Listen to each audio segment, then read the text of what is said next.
Bonjour et bienvenue. Aujourd'hui, on va parler Parallel Access, qui est un module supplémentaire de Parallel Desktop.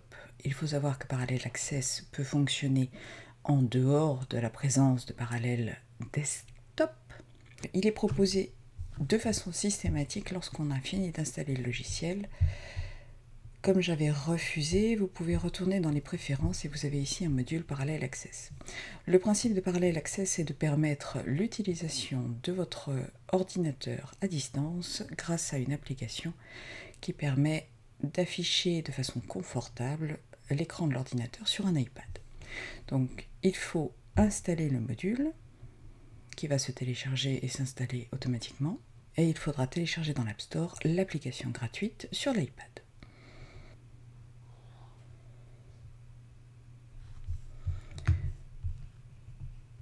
Donc il faut autoriser le contrôle. Pour ça, il faut s'authentifier et cocher Parallel Access.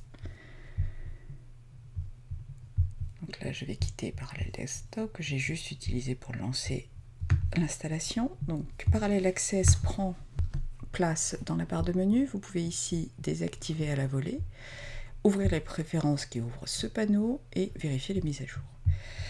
Dans les préférences, il n'y a pas grand chose. Vous avez les paramètres du compte. Il va piocher directement avec les paramètres de Parallel si il est installé sur l'ordinateur. Vous pouvez vous déconnecter et vous connecter avec un autre compte par exemple. À partir de là, il vous donne le nom de l'ordinateur. Il marque qu'il est accessible. Vous pouvez de nouveau désactiver ici.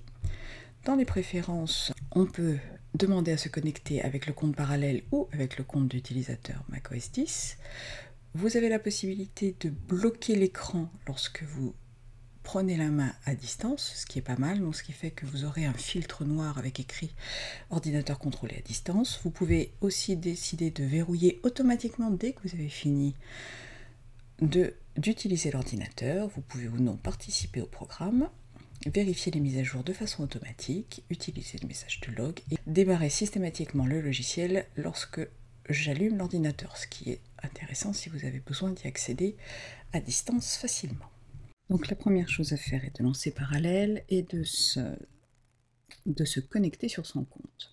À partir de là s'affiche la liste des différents appareils. Ceux qui ont une flèche rouge sont ceux qui sont actuellement en ligne et le reste est indiqué comme étant hors ligne. Donc là je vais me connecter à Mini Bureau. De son côté, sur l'ordinateur, puisque j'ai demandé à masquer l'écran, les fenêtres se redimensionnent et l'écran devient noir. Donc ça, c'est la fenêtre de démarrage. Il s'agit d'un lanceur, comme si vous aviez le Launchpad. Et vous avez par défaut les applications qui sont dans le dock, ainsi qu'un certain nombre d'applications si vous les avez rajoutées. Si elles ne sont pas affichées, vous pouvez bien sûr les ajouter secondairement. Donc là on va juste ouvrir Safari. Comme vous le voyez, la fenêtre se redimensionne au format de l'iPad. Vous avez ici une barre d'outils. Cette barre d'outils, nous allons y revenir. Donc bien sûr vous naviguez. Alors ça a été adapté à l'iPad, ce qui fait que vous naviguez avec un seul et unique doigt, comme si vous étiez sur une application native. Vous pouvez bien sûr cliquer. Vous pouvez sélectionner du texte. Vous avez ici une loupe qui se forme. La sélection de texte n'est pas toujours très simple. Donc là, je vais pouvoir mettre en surbrillance. Et je peux... Alors j'ai PopClip qui est installé sur le Mac. C'est pour ça qu'on a la deuxième barre. Mais vous voyez qu'ils ont rajouté une barre qui s'affiche en supplément. Et donc là, je vais par exemple pouvoir copier. je peux sélectionner, supprimer, et si je vais dans plus, j'obtiens finalement le menu contextuel tel qu'il est habituellement. Donc pour changer d'application, je repasse par le lanceur. Je vais par exemple ouvrir TextEdit. Je vais ouvrir un nouveau document.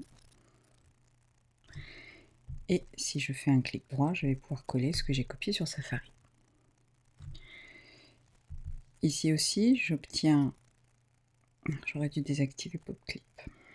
Donc j'obtiens toujours le fameux menu. Je peux, par exemple, couper, me mettre ici.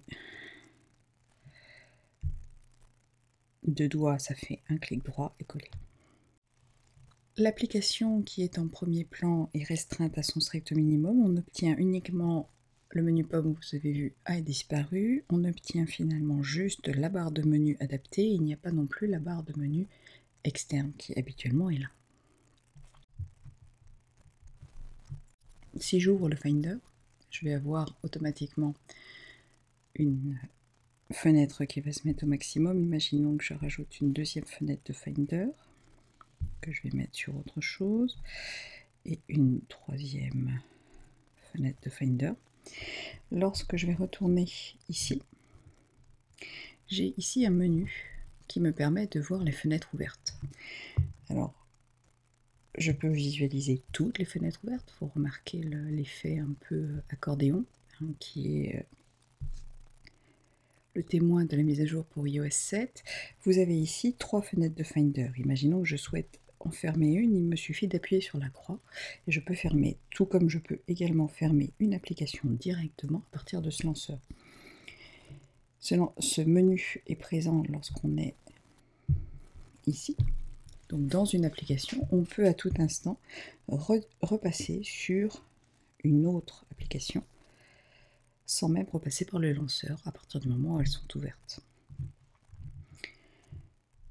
Le menu ici permet de repasser dans un contrôle un petit peu plus important, sachant que vous avez les touches spécifiques qui sont à la fois Windows et Mac, puisqu'il est possible d'installer Parallel Access sur un PC. Toujours dans le menu, vous avez le pointeur. Le pointeur fait que votre curseur ne réagit pas là où vous posez votre doigt, mais réagit comme une souris, c'est-à-dire qu'il faut le promener.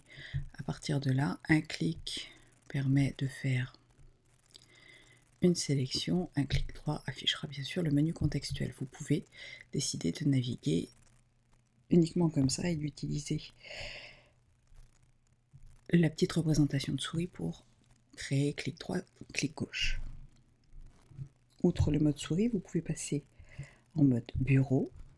Dans ce cas-là, vous avez la totalité de l'écran qui s'affiche. Alors bien sûr, c'est un peu petit, mais vous avez ici de quoi naviguer directement. Et par exemple, je vais pouvoir désactiver... Non, je ne vais pas pouvoir parce que PopClip est au fond de la barre de menu. Donc ça va être compliqué de l'afficher. Et bon, je peux dans ces cas-là, par exemple, utiliser Spotlight ou utiliser les autres items de la barre de menu. Et je peux également réaliser des copies-collées entre 2 fenêtres, par exemple. Alors, il faut réussir à se mettre dans l'extrême coin, valider la sélection et déplacer la fenêtre. Il faut bien attendre que le trait bleu ait fait le tour et à ce moment-là, votre sélection est bloquée. Donc, elle se remet systématiquement, bon, ce qui est un peu délicat. Le glisser-déposer entre 2 fenêtres n'est vraiment pas simple, car l'application a tendance à redimensionner automatiquement les fenêtres, ce qui fait qu'on a finalement beaucoup de mal à réaliser un glisser-déposer. Si je repasse en mode fenêtre unique, ici j'ai le contrôle du volume, je vais donc pouvoir obtenir les sons à partir de l'ordinateur distant. Je peux envoyer un feedback et j'ai ici un tutoriel pour me montrer comment utiliser les fonctionnements. Au niveau touches de clavier, donc on l'a vu, il y a des flèches de navigation, les touches commandes, etc. Parmi mes regrets, le la touche, la combinaison commande A dans Mail par exemple, est très mal reconnue et donne commande Q même si on est en AZERTY, ce qui fait que ça fait quitter Mail de façon systématique, ce qui est un peu dommage. Donc on l'a vu, on peut quitter directement des fenêtres, on peut même quitter un ensemble de fenêtres de Finder, un ensemble de fenêtres quelles qu'elles soient. On retourne au lanceur, on peut déconnecter d'un seul clic, je peux me reconnecter. Pour ce qui est du lanceur lui-même, on peut ici chercher des applications même si elles ne sont pas affichées. Donc par exemple, je crois que je dois avoir Microsoft Word dans une machine virtuelle. Pour supprimer du lanceur une application, il faut cliquer sur modifier. Donc à partir de là, je peux supprimer directement une application. Si je veux en ajouter une, j'obtiens ici la liste des applications. Alors bien sûr, je peux filtrer, donc je vais chercher Word. Et je vais par exemple activer Microsoft Word. On va aussi activer Windows WordPad. Je vais lancer Parallèle, qui se lance exactement comme une autre application, si ce n'est que la fenêtre se redimensionne. Je vais lancer une machine virtuelle.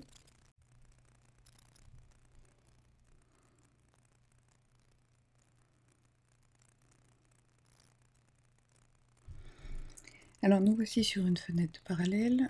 De ce côté-là, il n'y a pas grand-chose de nouveau. Il s'agit ni plus ni moins d'une fenêtre redimensionnée à la taille de l'iPad. Donc imaginons que je souhaite lancer une application Windows. Que se passe-t-il? Il me la lance, mais il laisse le cadre de Parallèle. C'est-à-dire que j'aurais aimé qu'il passe en mode cohérence pour n'avoir finalement que WordPad. Et là, ce n'est pas le cas. Donc c'est un petit peu dommage. Il le faisait lors de la précédente version de l'application iPad mobile.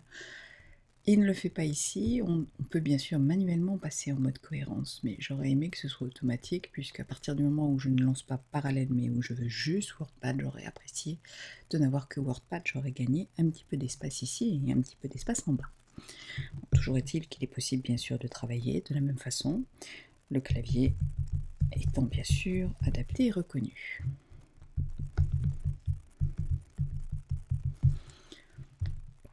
La sélection fonctionne de la même façon. Je double-clique, je supprime, je prends la totalité, je mets par exemple, je peux bien sûr remettre du gras, et ainsi de suite. Donc je peux utiliser Word comme si j'étais directement là. Donc on va faire d'ailleurs un essai, on va passer en mode cohérence. Donc affichage, entrer en mode cohérence. À ce moment-là, le cadre de Parallèle va disparaître et WordPad va se mettre par-dessus. Néanmoins, vous voyez qu'il y a petites choses qui ne sont pas très faciles à gérer. Alors pourquoi lui, il sautille, je ne sais pas. Donc je suis obligée de repasser. Je ne vais pas y arriver. Je vais repasser sur la fenêtre de Parallèle. Je dois repasser en mode bureau. Il voulait juste me signaler qu'il était là. Donc il faut que je repasse en mode fenêtre unique, resélectionner WordPad. Donc là, je peux gagner effectivement un petit peu d'espace. Donc c'est pas mal, mais c'est pas parfait. On va changer d'application. Parmi mes reproches de Parallèle, il y avait le prix, lancé initialement à 79 $ pour un ordinateur contrôlé par an, sous la forme d'une application, d'un achat in-app ou par le biais de l'achat sur le site d'une licence d'un an. Il était clairement non compétitif par rapport à une solution comme LogMeIn qui offrait une formule gratuite. Or, il se trouve que LogMeIn passe au tout payant et actuellement, les tarifs seraient de 79 $ pour 2 ordinateurs contrôlés pour un an sur LogMeIn. Dans le même temps, Parallèle Accès a vu ses tarif baissé de façon conséquente puisqu'on est désormais à 49 $ par an pour 10 ordinateurs contrôlés, ce qui est nettement plus compétitif et compte tenu du fait qu'il adapte finalement l'interface, même si ça n'est pas parfait, c'est quand même extrêmement confortable. Peut-être que si vous avez une utilisation professionnelle, LogMeIn garde tout son intérêt, notamment sur le gestionnaire de fichiers, qui est un très bon système de prise de contrôle à distance. J'utilise les deux, néanmoins parallèle à ce petit côté ludique et me permet d'accéder à mes serveurs personnels de manière beaucoup plus facile. J'ai quelques critiques, notamment sur la sélection de texte et la sélection des fenêtres pour les redimensionner qui ne sont pas des plus optimales. Et comme vous le voyez, j'ai ici des ordinateurs qui ont été installés et essayés à un moment ou à un autre et que je n'utilise actuellement plus avec Parallel Access et je n'ai aucun moyen de les supprimer.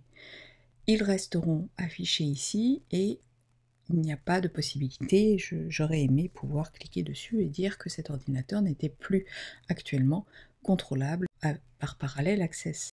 Alors, ce problème peut être réglé en se connectant sur le site web. Il est dommage de ne pas pouvoir le faire directement ici on a un bouton pour gérer l'abonnement avec la date de la fin d'abonnement, mais le bouton gérer l'abonnement n'ouvre pas la page web. Donc je vais être pour ça obligée de passer sur Safari. Donc je me suis loguée sur mon compte, j'ai ici à la rubrique Parallel Accès.